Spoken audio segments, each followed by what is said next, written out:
Hey, Dr. Kashey, what are the top 5 exercises I should do to get jacked? Interesting question. I think we can approach this a couple of ways. One, we can approach it as a set of criteria rather than an exercise itself. For instance, ideally, you do an exercise that feels good when you do it versus an exercise that hurts. Now, it takes a little bit of acuity and awareness, whatever you want to call it, to determine like good pain versus bad pain, because we have limited vocabulary to describe like this hurts, I will injure myself, versus this hurts so good.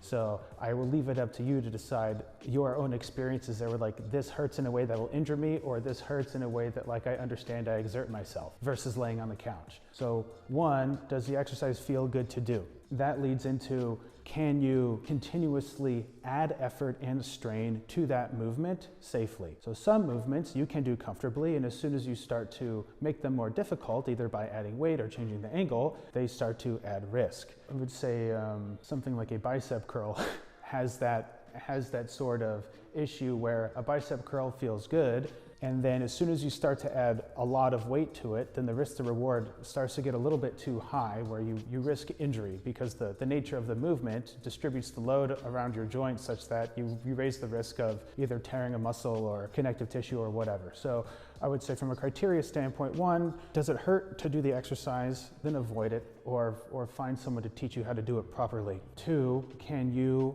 load the exercise in an incremental manner? In other words, can you make the exercise more difficult in very tiny chunks? Lots of movements you can make easy or very difficult, and very hard to make it in between. Something like a pull-up, for instance, you can do a normal pull-up, you can jump up to the bar, you can use a rubber band, and that kind of like gives you 3 gross ways to differentiate the load that you have, how much effort you put into it. And the incremental loading really can only occur if you can do a pull-up already. So if you can do pull-ups, well then you can add a pound at a time, or a 1 rep at a time. To get to a pull-up though, you would have to then contrive a series of graded movements so that you could eventually get to a pull-up. So again, I'll rephrase these every time. One, does it feel comfortable to do? Can you load it in an incremental manner?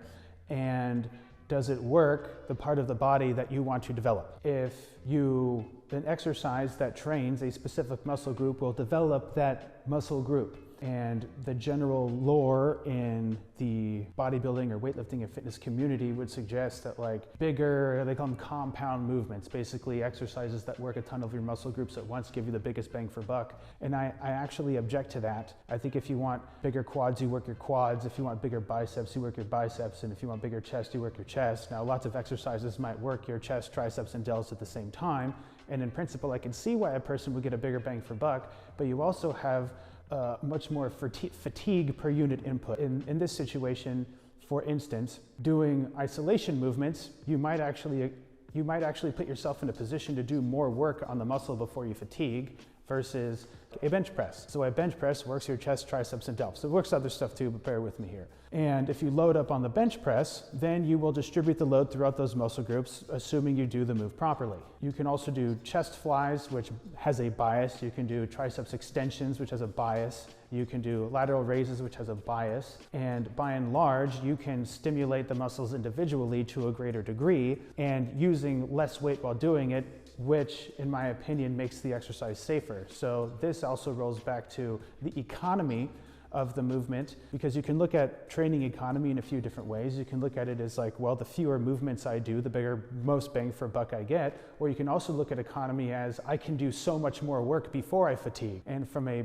bodybuilding muscle development standpoint, I take the position that the more work you can do above the threshold of adaptation gives you a greater result than trying to work as many muscles as you can, as hard as you can at the same time. So again, that differs from like maybe strength and conditioning for a sport, where you want a movement that has a close resemblance or a closer resemblance to something you might do in your activity, where like a jumper, it makes sense to squat. If you want bigger quads, you can isolate your quads and get bigger quads. So the sort of dogma of requiring people to do these sort of complex compound movements that take a lot of learning. Like it takes years to squat properly, it takes years to bench press properly, it takes years to do a lot of these movements in a way that would actually benefit a deliberate muscle building versus accidental muscle building. So going into the gym for the first time and squatting and bench pressing and deadlifting will build you muscle mass just because you have done nothing. And then you started using your muscles. And so that ends up confusing, I think, the validity of emphasizing those movements as primary muscle builders because of the so-called economy of doing it. How do you feel that experience and training experience enters into the discussion of what we were talking about with exercises? We can back it up a little bit and ask, what problem do you want to solve? Do you want bigger pecs? Well, a bench press works way more than your pecs. So presumably you could just isolate your pecs and grow your pecs bigger. Now, do you want to make yourself better at bench pressing? Well, then it follows to bench press. I try to start the conversations with like, what problem do you want to solve?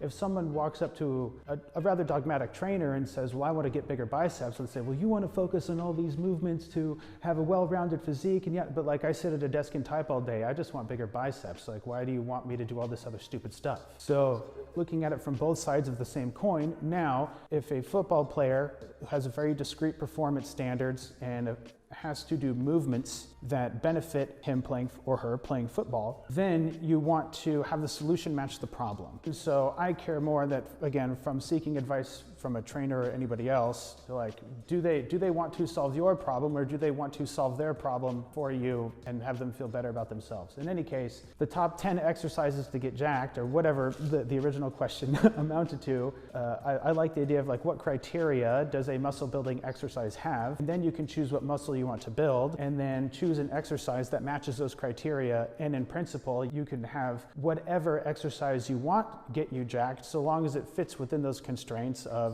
essentially safety, successive approximation, or graded, wrong terminology here. Can you make it harder? Can you make it safe? Can you make it harder in small increments? And can you do it often? And does it work the part of your body that you want to work? And I think those 4 components allow you far more variability in the exercises you choose. And I much prefer that sort of approach when coaching or having the discussions in general, because people have different shaped bodies, they have different preferences, and just the body shape alone sort of demands an exercise variability from person to person, because perfect form, whatever that means, will vary depending on the anthropometrics or the bone structure or whatever you call it for that person. So I just care that you know what you want to develop, that you have an idea of the sort of exercises that work those areas of the body, very easy to Google that sort of stuff, and then apply your common sense, which I know you have some of. Well,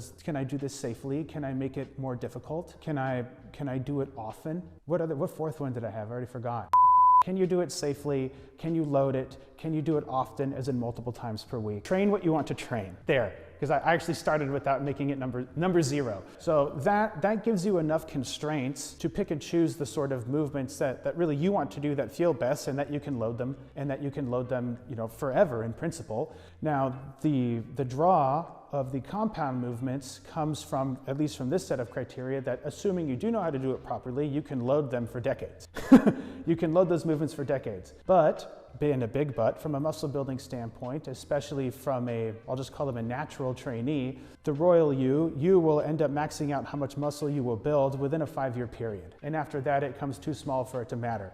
So do you have to necessarily worry about an exercise that you can load for decades at a time to maximize how much muscle you will build? No. Now you can maximize how much strength you will gain, but that changes that answers a different question of how do you get jacked. Really, I think that the most work that you can do over the threshold of adaptation within a 5-year period safely will maximize, nutrition aside, how much muscle you would build. So long as you use movements that work the muscles you want to build, it will end up happening on its own. If you're picking up what I'm putting down and want to learn more about cognitive nutrition so you can finally live the life you deserve, then learn about my Kickstart program by clicking the link in the description box below.